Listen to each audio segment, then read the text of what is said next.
With the success of Bad Company, a sequel was inevitable. However, fans would have to wait 2 years for a new game. But I knew one was on its way, as a teaser trailer for Bad Company 2 was shown in early 2009, which is the video currently playing in the background.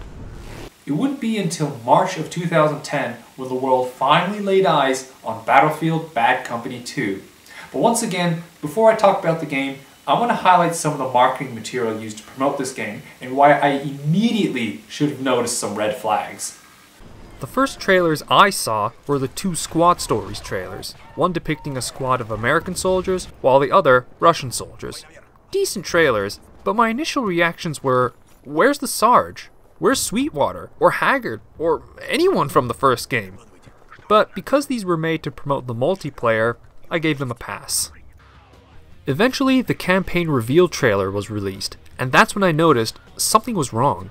Sure, all the main characters of the first game were present, but what happened? It seemed like all the humor was sucked out of the story and characters.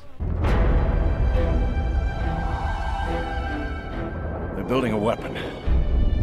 What we know about it so far scares the shit out of us. What we don't know scares us a lot fucking more.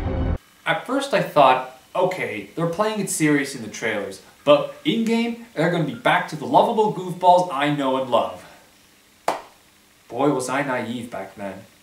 Well anyway, the 4th of March rolled around, and I finally got my hands on Battlefield Bad Company 2. I was stoked to find out they actually released a PC version this time around, whereas the original Bad Company was console only. However, for the sake of this review, I played the PS3 version, out of the interest of fairness. So, what happened? Where did Bad Company 2 go wrong? Well, let's start with the menu. I know it seems nitpicky, but this menu screen perfectly encapsulates my experience of playing Bad Company 2. It's just so bland and dreary.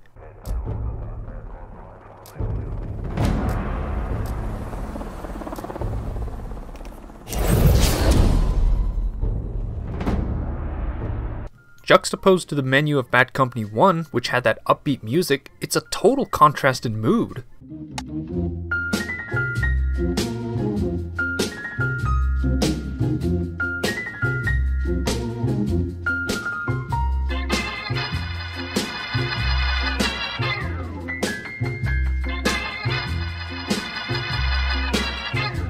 But nay bother, I said, and began playing the single-player campaign, which starts in World War II. In the Sea of Japan? Sergeant, you think this roar thing's really there? That's what they say. Well, that's what they say. That's what they say. What do you think, McKee? I don't know, Faraday. But I guess you're gonna tell me. See, the way I figured, we get atomic bombs, Kraut's got V2s, Japs have gotta have something too. So clearly the game doesn't start in the present day, but rather on a nondescript island captured by the Japanese.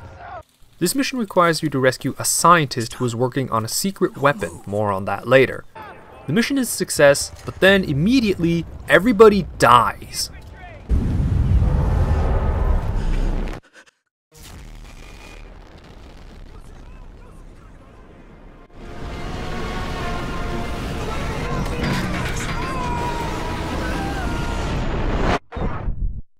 What is there to say about this opening level? Maybe the developers were trying to add a little backstory to make the campaign more interesting, but I just can't shake the feeling that this level was a blatant promotion for Battlefield 1943.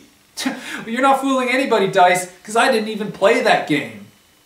Then it cuts to the present day, and then finally we get to see a familiar face. We were here in Russian territory to back up a U.S. counterintelligence operation. A simple support mission. Wait, hold on a second. How do they end up here and wherever they are? Last we saw them, they were driving off into the sunset with a truck full of gold in the Caucasus. Did the U.S. Army just drop all charges of desertion and insubordination? Aren't they still technically AWOL? How did they get reinstated? What happened?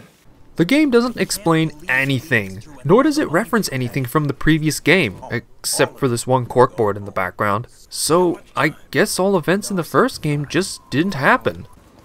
Anyway, the squad's back together, and right from the first instance of combat, I knew something was off. 3, 2, 1.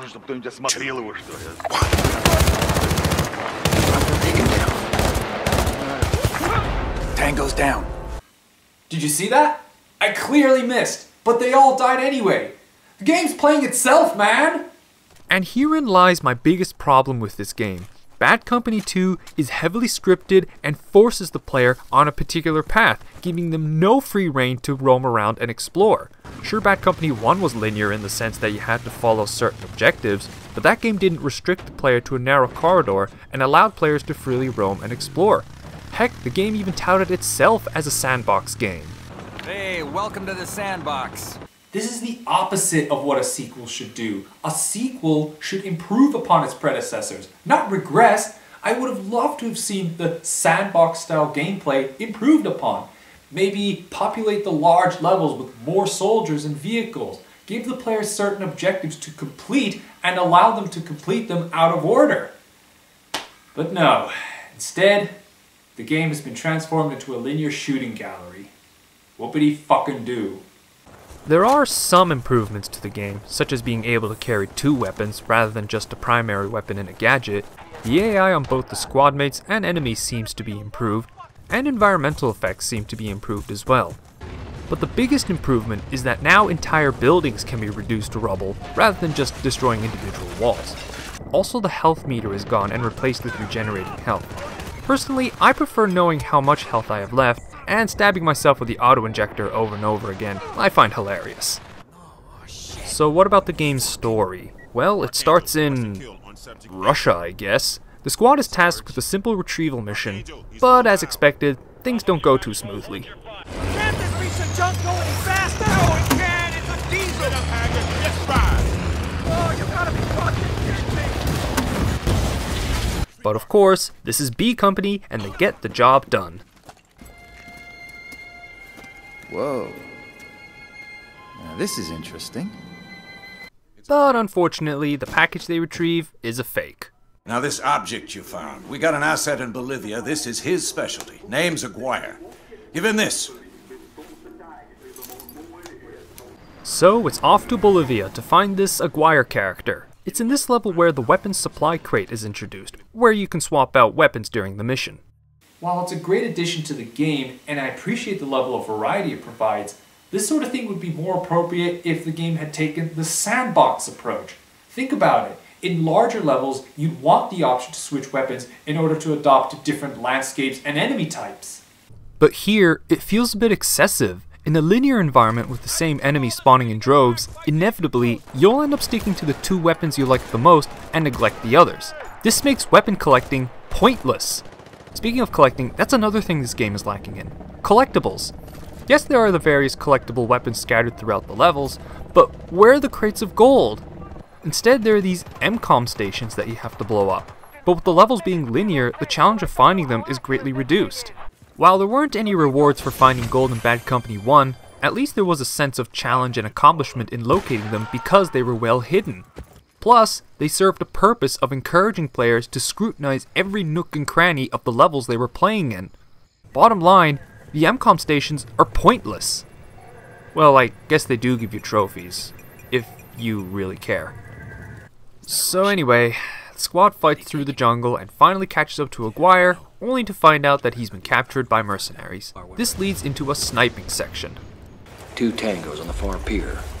Range to target. 7, 2, wind, 5 knots. Wait for the thunder.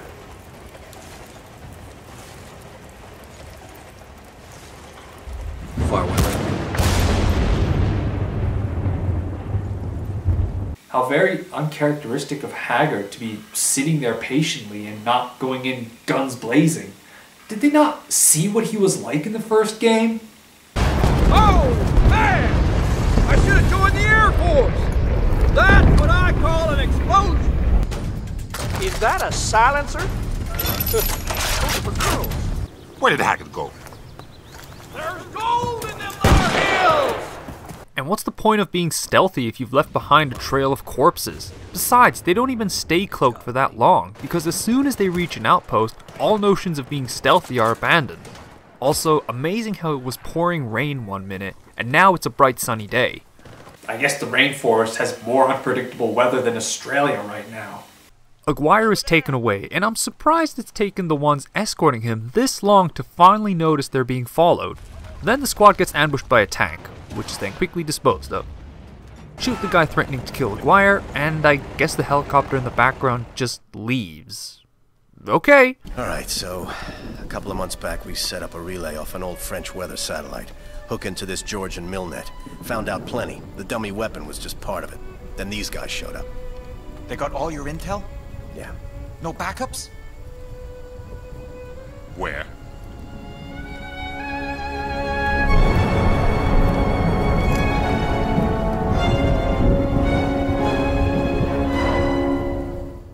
Up next, the squad heads to the Andes where they have to bring down a satellite containing the data of this secret superweapon. Alright, Marlowe, Haggard, get on those miniguns and start firing. Ain't you gonna help us, Flint? Let me? No way, man. I'm a pacifist. What? Pacifist? How can you be a goddamn pacifist? Yeah, it's bad for my karma, man. Don't mess with karma. I just fly. Hags? Let it go. Fuck that! That'll fly with me, Space Muffin! I'm gonna argue to the goddamn Magic Kingdom! Love you, man! You silly goddamn muffin-headed fucking liberal! Okay, that was actually kind of funny. So how does one bring down a satellite? Hacking it, of course. Remember, Sweetwater is the nerdy one. Of course, you wouldn't know that unless you played the first game. Done. We should be able to see it any minute now. Luckily, this thing's mostly broken as is and real easy to hack. Yeah. God bless the French. Okay. Now we need to get the data server from inside that thing. To get to the satellite, the squad acquires a vehicle, and what ensues is a race to get to the crash site. Sweet Jesus.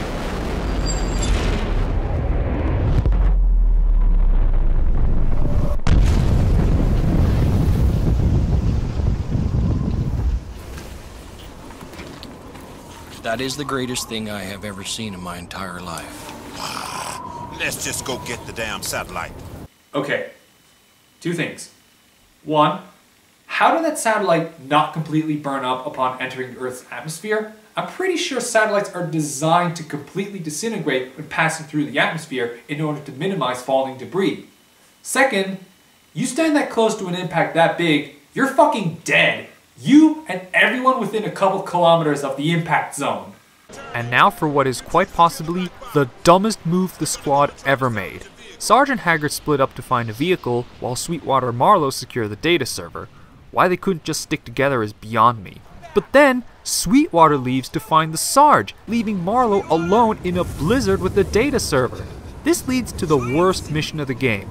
With the weather gone bad, you have to run from house to house before you freeze to death. While there are some enemies to shoot along the way, this is the most boring and unstimulating mission of the game.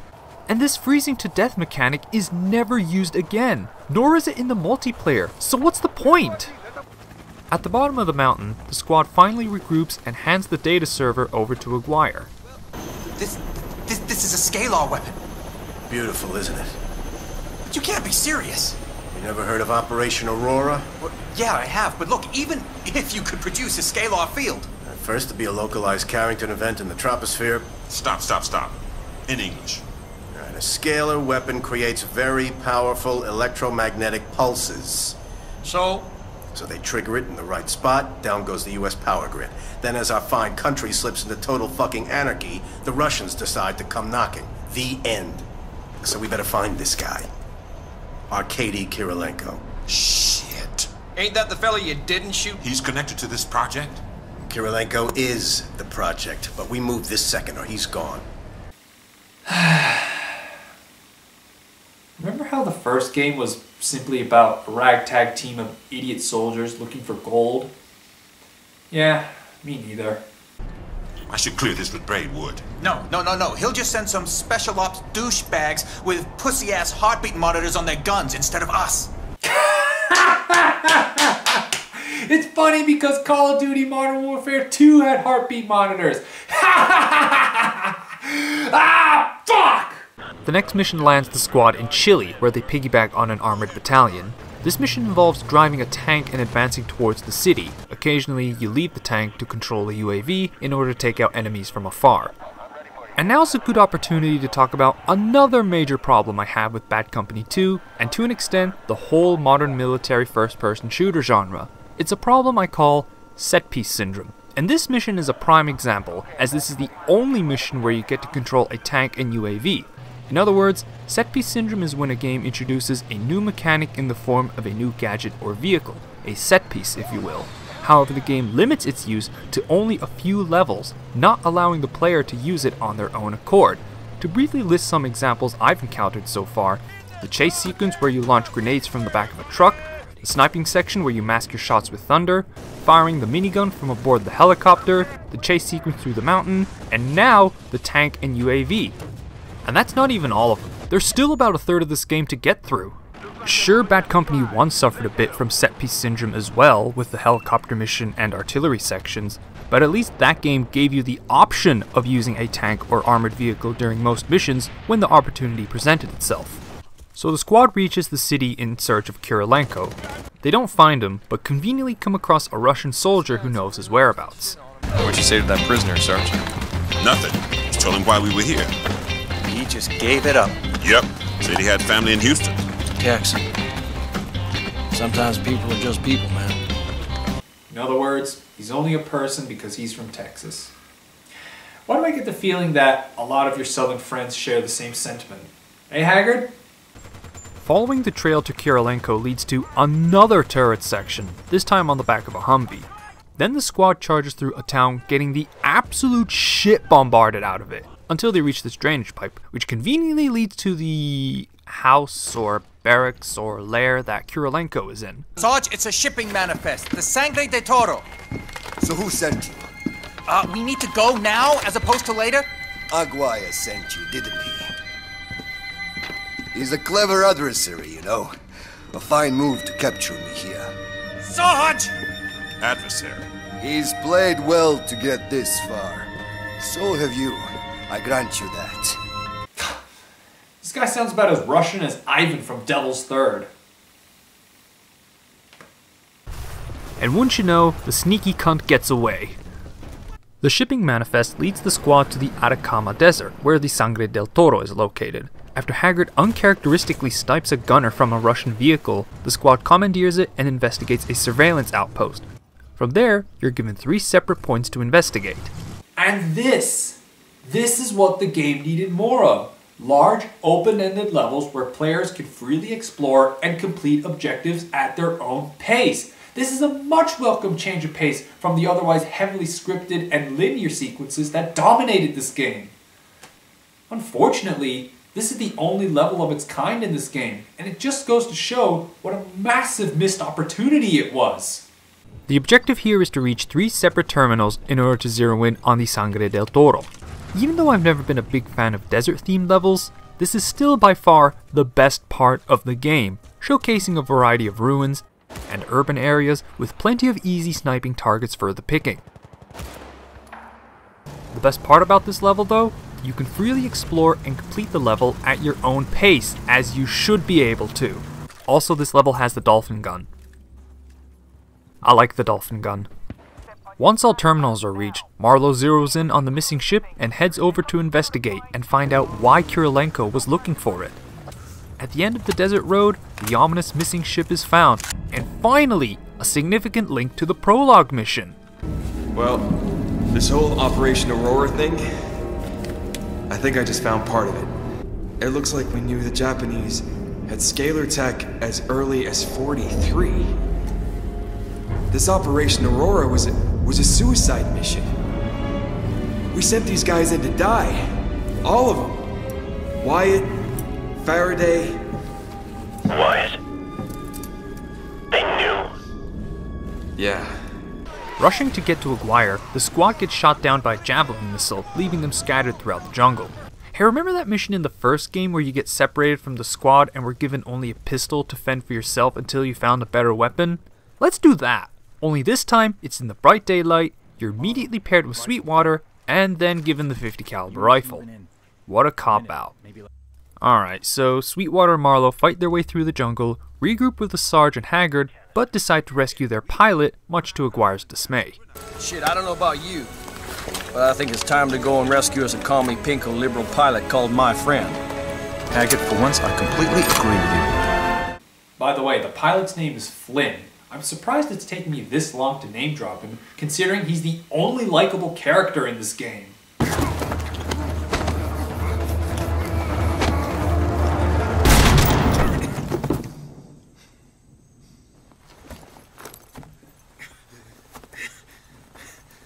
I thought you were a pacifist.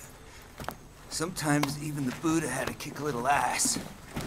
After racing through the jungle on some quad bikes and another turret section on a helicopter, the squad finally reaches Aguirre and... plot twist. My friend is a very dedicated man. You see, for years he was my rival in the quest for the weapon. No longer. Why? Because they lied to me. Who? Who lied to you? Who lied to me? Yes. What does it matter? Because I did a little digging on you. Nothing interesting. And then you went all loopy when you heard the name Thomas Wyatt. Now, he had a son, James, about your age. Stop me if this rings any bells. Your father was the commando, Thomas Wyatt. And I think when you found out your government got him killed, you flipped. The government, they lied, didn't they? I had forgiven everything. Until I heard they knew about the weapon. Until then. That's why this country needs to be erased. You're fucking nuts. You can't just destroy a nation for payback. I can't, no. But he can. I concur.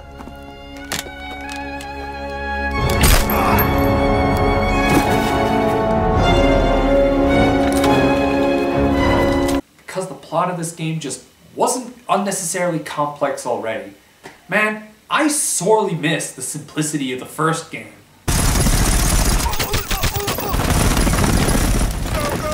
This is Ghost Rider. I guess the negotiations didn't work out, huh? Anyway, Karma and me were good. So get a move on. The world needs saving. And Haggard, thanks for the smokes, brother!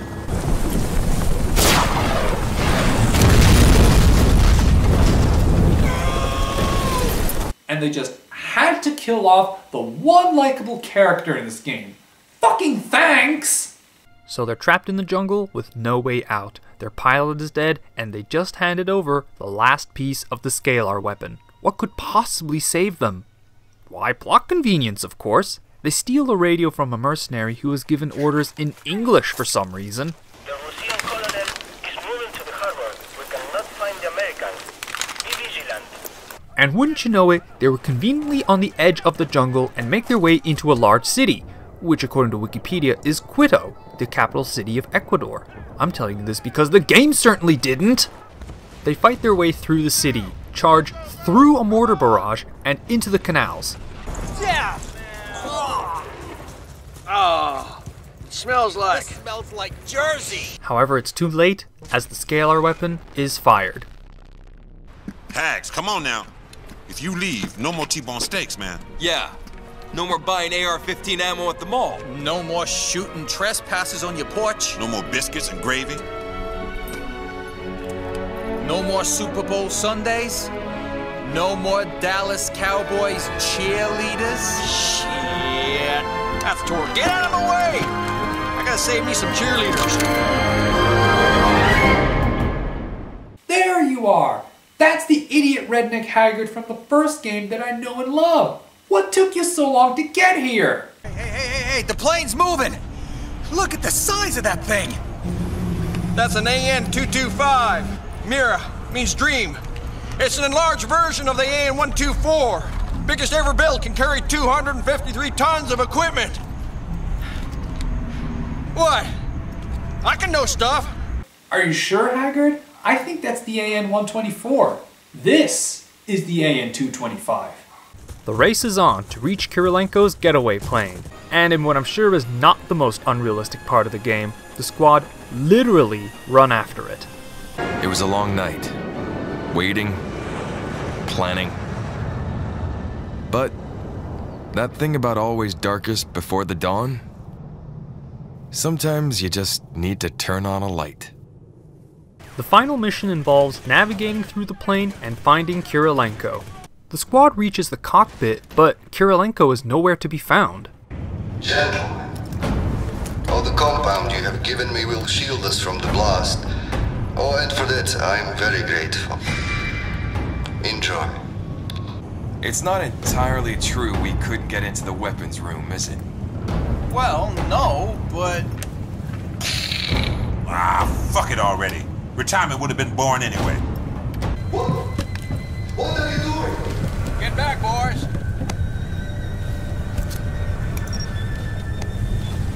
Hey, it's showtime. The blast destroys the scalar weapon, but causes the plane to lose altitude. Kirilenko snatches the last parachute from Sweetwater, and Marlowe heroically jumps out and kills Kirilenko in midair. In, honestly, one of the most underwhelming finales to a game ever. But all is well, as the squad safely lands in the Lone Star State, and they all lived happily ever after. Well, now we need to party, and I know an establishment you're gonna love. There's this girl called Chantel, and she can granny... Ted, hut!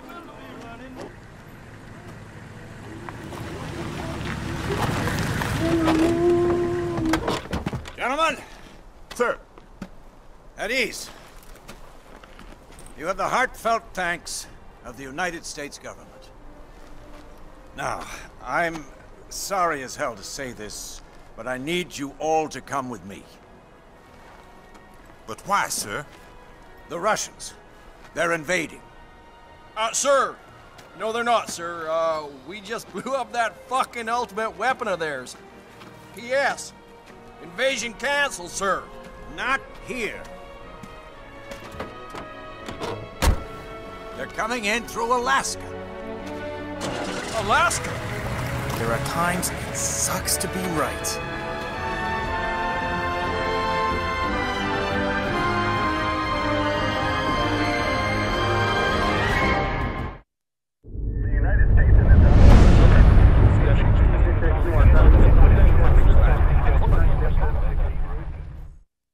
Thus setting up the premise for Battlefield Bad Company 3. A game which has not happened yet, and probably never will. And as far as I know, the later games don't follow the same chronology as the Bad Company series. Not sure if that's for better or for worse, because I didn't even bother with Battlefield 3. Sure, I stuck around for the multiplayer, but after being let down by Battlefield Bad Company 2, it turned me off modern military shooters. So, what happened? Aside from the issues I mentioned earlier, the main problem I had back then was that it deviated from the more comedic and self-aware tone. The first Bad Company was just a simple story about a group of idiot soldiers chasing after a stack of gold, not aware of the larger picture as the war continued to rage around them. All they could do was take orders and fight, or chase a pipe dream of unobtainable riches. It was dumb, sure, but at the time, this is what set it apart from most other shooters. In contrast, Bad Company 2 takes itself way too seriously, and considering the events of the previous game, it places a lot of faith in these grunts to save the world, and it just doesn't feel appropriate for these characters to take on this role. Not to mention, most of the quote-unquote humor is just Haggard being an asshole. I can't believe you're leading us through another minefield, Haggard. You all are some stupid people. Shit. How did you see that? My spidey senses were tingling. Thanks. Thanks, Hags. Look, I wasn't raised in the suburbs, you frickin' mall rat. So how you doing? You look good. That's real funny, Marlowe. If we don't die out here, I'm fixing on skinning you like a deer. Now, everything I say from this point on is not entirely fact-based, but instead based on my observations. So here's what I suspect what happened.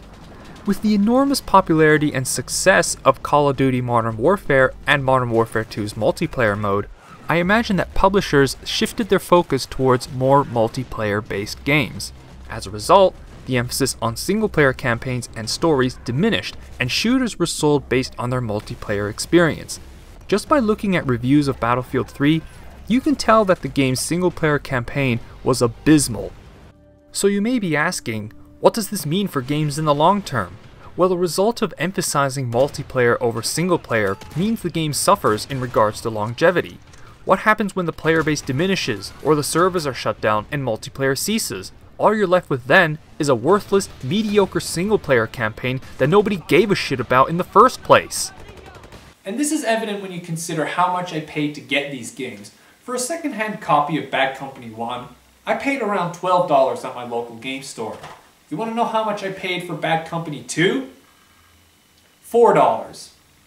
$4! I can't even buy a decent lunch for $4, and this game was 2 hours shorter than Bad Company 1. Imagine how ripped off I felt back then. And what's more, I tried the multiplayer just for old time's sake, and you know what I found? I found one server with only 3 people playing on it. That is pathetic. This game is worthless now. But, on the other hand, Bad Company 1 is a game I still recommend unironically. If you can find it cheap, give it a go. Sure, it's dumb fun, but at least it has character and charm that is sorely lacking in the first-person shooter genre. Well, maybe it won't buy you a whole truck, but you can start with the hubcaps and build from there. Shut your trap, Sweetwater. Oh, we're going to Zabagrad, huh? Nice place? It's 20 clicks behind enemy line. Important the harbor. The army's launching an offensive and we're going to be the first ones to go in. Haven't they got guys specially trained for that? Well, we're going in before them. They're too expensive to waste. Yeah, that makes sense. Welcome to my bedroom. Don't think that me letting you in here is an invitation for any funny stuff. I mean, not that I have a problem with funny stuff. And yes, that is Tara Strong as Juliet Starling, better known for her role as Timmy from The Fairly Odd Parents, Bubbles from the Powerpuff Girls, Raven from Teen Titans, Riku from Final Fantasy X, Harley Quinn in Arkham City, Paz in Metal Gear Solid Peace Walker, and other less important roles.